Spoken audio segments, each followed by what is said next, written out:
या कार्यक्रमाचे प्रस्तुत करते ग्रीन हार्वेस्ट. ग्रीन हार्वेस्ट नैसर्गिक पेंडीयुक्त खत, नेचर केअरची युक्ती, रासायनिक खतांपासून मुक्ती. Green harvest. मान्सून लवकर येईल असं म्हटलं जात होतं आणि म्हणूनच लोकांना दिलासा मिळाला होता की आता आपल्याला उष्णतेपासून थोडीशी लवकर आपली सुटका होईल. पण आत्ताच्या घडीला असं झालेलं नाहीये आणि जो सुरुवातीला अंदाज बांधण्यात आला होता ती तारीख आता टळून गेली आहे. मग मान्सून नक्की कधी दाखल होणार आहे असा प्रश्न लोकांना पडलेला आहे. जे लोक शेती करतात त्यांना सुद्धा हा प्रश्न आहे, कारण त्यांनी सुद्धा त्या प्रकारे तयारी जी आहे ती सुरू केलेली होती. त्याच्यामुळे तेच आपण आज समजून घेणार आहोत की नेमका मान्सून राहिलाय तरी कुठे, तो अडकलाय तरी कुठे, आणि अर्थातच पुढच्या 3 दिवसांचा अंदाज काय असणार आहे तेही आपण थोडक्यात समजून घेणार आहोत. नमस्कार, मी देवयानी आणि तुम्ही बघताय मुंबई तक. आता सर्वात पहिले आपण समजून घेऊयात की नक्की काय झालेलं आहे. आपण गेल्या 2 ते 3 दिवसांपासून हे बघतोय सॅटेलाइट इमेज, पण आता बदल कुठे झालेला आहे मी तुम्हाला फक्त तितकंच सांगते. आपण बघितलं की आपल्याला इथे खालच्या भागामध्ये आपल्याला 3 सायक्लॉनिक सर्क्युलेशन्स बघायला मिळत आहेत. आता सायक्लॉनिक सर्क्युलेशन्समुळे काय होतं तर त्याची तीव्रता ज्या वेळेला वाढत जाते त्यावेळेला अर्थातच असं म्हटलं जातं की एक अनुकूल परिस्थिती जी आहे ती निर्माण होते मान्सूनला प्रवास करण्यासाठी. पण जर त्याची तीव्रता खूपच वाढली तर मग असं होतं की ज्या मार्गाने साऊथ वेस्ट मॉन्सून, नैऋत्य मॉन्सून ज्या मार्गाने दाखल होणार होता तिथे अडथळा निर्माण होतो आणि त्याच्यामुळेच तो वीक होतो, तो कमकुवत होतो आणि म्हणून मग मॉन्सून जो आहे तो डिले होतो, त्याला पोहोचण्यासाठी उशीर होतो असं म्हटलं जातं. आणि तशीच काहीशी परिस्थिती आत्ता तयार झाल्यामुळे आपल्याला मान्सून जो आहे तो उशिराने दाखल होणार आहे असं सध्याच्या घडीला दिसतंय. आता याच्यामध्ये आणखीन एक गोष्ट काय समजून घ्यायला हवी ती अशी की इथे वेगवेगळे आपल्याला सायक्लॉनिक सर्क्युलेशन्स जे आहेत ते बघायला मिळत आहेत. त्याच्यातला जो कमी दाबाचा पट्टा आहे, जे मी नेहमी तुम्हाला सांगत असते, कमी दाबाचा पट्टा जो आहे तो आपल्याला बिहारवरनं खाली तेलंगणापर्यंत हा मोठा पट्टा जो आहे तो बघायला मिळतोय आणि त्याच्यामुळेच मॉइश्चर जे आहे, आर्द्रता जी आहे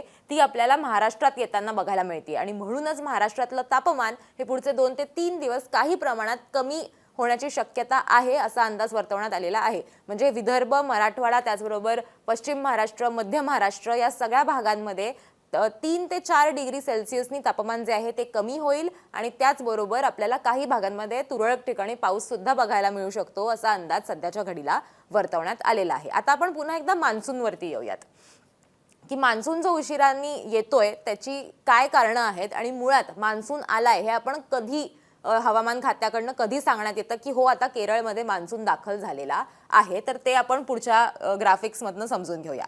आता काही नियम असतात, तर हे आपण सोप्या भाषेत समजून घेऊ, खूप कॉम्प्लिकेटेड नाहीये, पण खूप टेक्निकली न जाता आपण फक्त 3 नियम काय आहेत ते पटकन समजून घेऊ. ज्यावेळेला असं म्हटलं जातं की आता केरळमध्ये मान्सून दाखल झालेला आहे, त्याच्यातला पहिला की पावसाचा नियम, किती पाऊस पडायला हवा.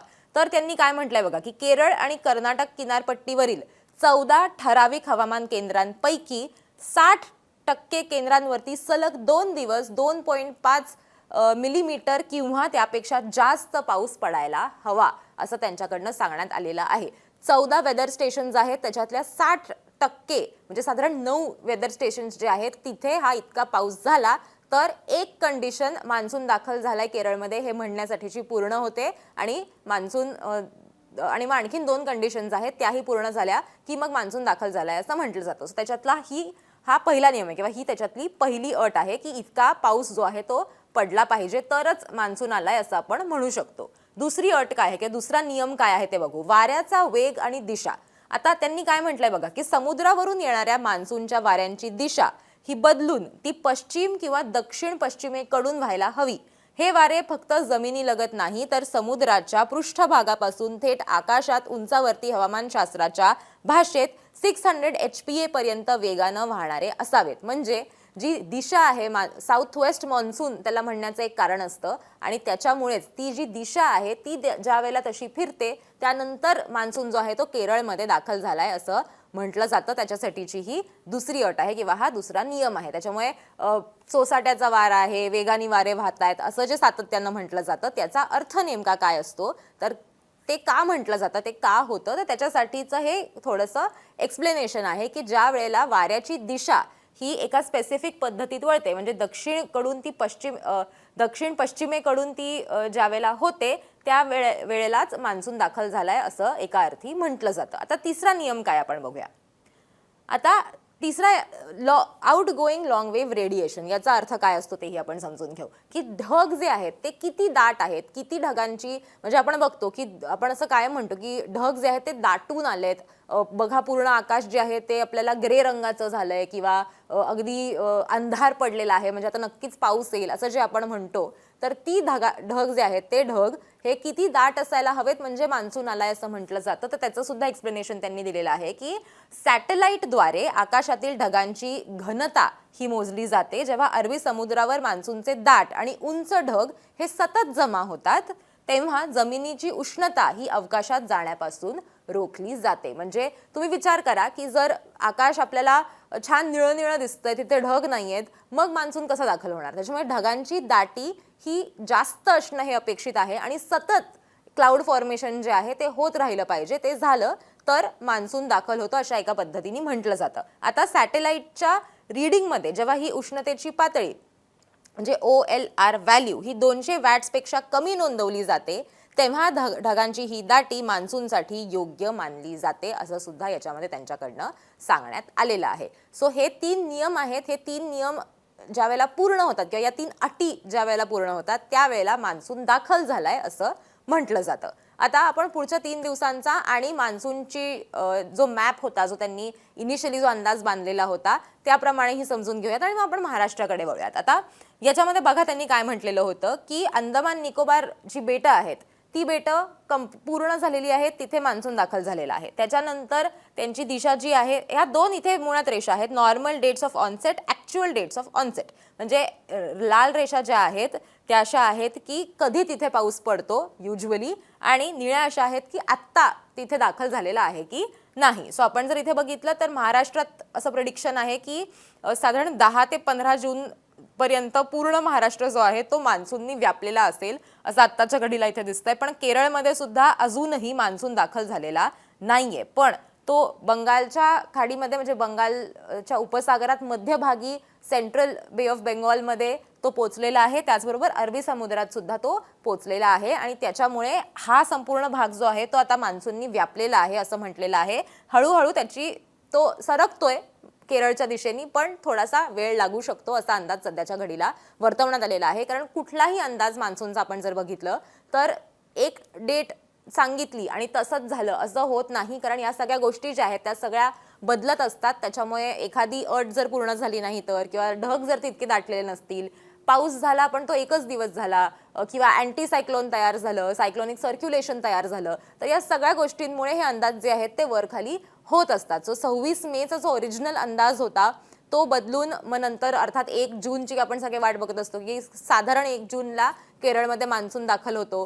पण आता या घडीला असं म्हटलं जातंय की 30, 31 आणि 1 हे 3 दिवस आहेत की या 3 दिवसांमध्ये मान्सून जो आहे तो कदाचित केरळमध्ये दाखल होईल असा अंदाज बांधला जातोय. आणि 15 जून पर्यंत जसं मी म्हटले की महाराष्ट्र मान्सूननी व्यापलेला असेल असा अंदाज आहे. आता त्याला खरंच किती दिवस लागतात हे बघणं महत्त्वाचं असणार आहे. आता आपण महाराष्ट्रावरती येऊयात की 3 दिवसांचा काय अलर्ट आहे. तर शुक्रवारसाठी आपण जर बघितलं तर जसं मी तुम्हाला म्हटलं होतं की कमी दाबाचा जो पट्टा तयार झालेला आहे त्यामुळे, त्याचबरोबर अरबी समुद्र असेल, बे ऑफ बेंगॉल असेल, इकडनं जी आर्द्रता येते त्या सगळ्यामुळे आपल्याला महाराष्ट्रात तापमान थोडंसं कमी झाल्याचं बघायला मिळणार आहे. आणि तसाच अंदाज सध्याच्या घडीला देण्यात आलेला आहे की विदर्भात आपल्याला अनेक ठिकाणी त्यांनी पावसाचा इशारा जो आहे तो दिलेला आहे. वादळी वारे, सोसाट्याचा वारा असणार आहे आणि त्याचबरोबर तुरळक ठिकाणी आपल्याला पाऊस सुद्धा बघायला मिळू शकतो आणि त्याच्यासाठीच त्यांनी येलो अलर्ट जो आहे तो जारी केलेला आहे. आता त्याच्यात कुठला कुठला भाग आहे तर त्याच्यात बुलढाणा आहे, अमरावती आहे, नागपूर आहे, गोंदिया आहे, गडचिरोली आहे. या भागात कदाचित सोसाट्याचा वारा जो आहे, वादळी वारे जे आहेत ते वाहू शकतात. काही ठिकाणी पाऊस पडू शकतो अगदी तुरळक प्रमाणामध्ये. पण वर्धा आणि चंद्रपूर इथे मात्र त्यांनी हीट वेव्हसाठीचाच येलो अलर्ट दिलेला आहे. त्याच्यामुळे त्या भागात कितपत पाऊस पडेल याची शक्यता नाहीये किंवा वादळी वारे वाहतील का तर त्याची शक्यता सध्या तरी नाहीये.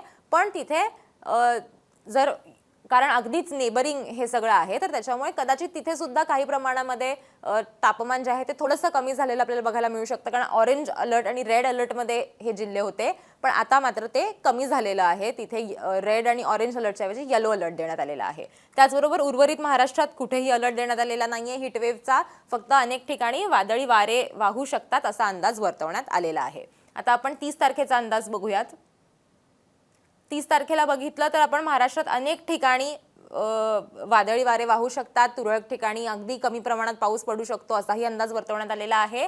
तर विदर्भात मात्र सगळीकडेच 30 तारखेसाठी येलो अलर्ट जो आहे तो देण्यात आलेला आहे. इथे पाऊस पडू शकतो, वादळी वारे वाहू शकतात, त्याच्यामुळे लोकांनी अर्थात काळजी घेणं गरजेचं आहेच. सो हा झाला 30 तारखेचा अंदाज. आणि आता 31 तारखेचा अंदाज जर बघायचा असेल तर 31 तारखेला आणखीन त्याच्यामध्ये जिल्ह्यांचं ॲडिशन झालेलं आहे. म्हणजे नंदुरबार म्हणजे उत्तर महाराष्ट्रापासून ते मराठवाड्यातले सुद्धा काही जिल्हे आहेत आणि त्याचबरोबर संपूर्ण विदर्भ हा व्यापलेला असणार आहे.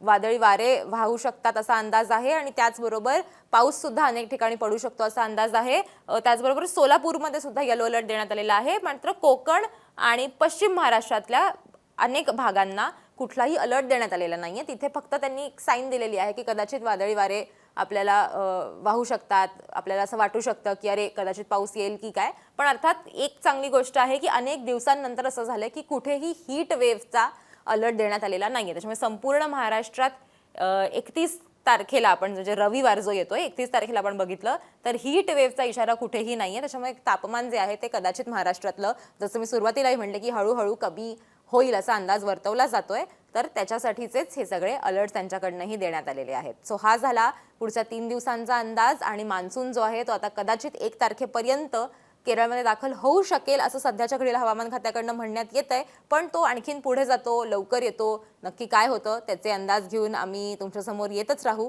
हा व्हिडिओ तुम्हाला कसा वाटला ते मला कमेंट करून नक्की सांगा. आणि त्याचबरोबर मुंबई तकला तुम्ही सबस्क्राईब केलं नसेल तर मुंबई तकला सबस्क्राईब करायला विसरू नका.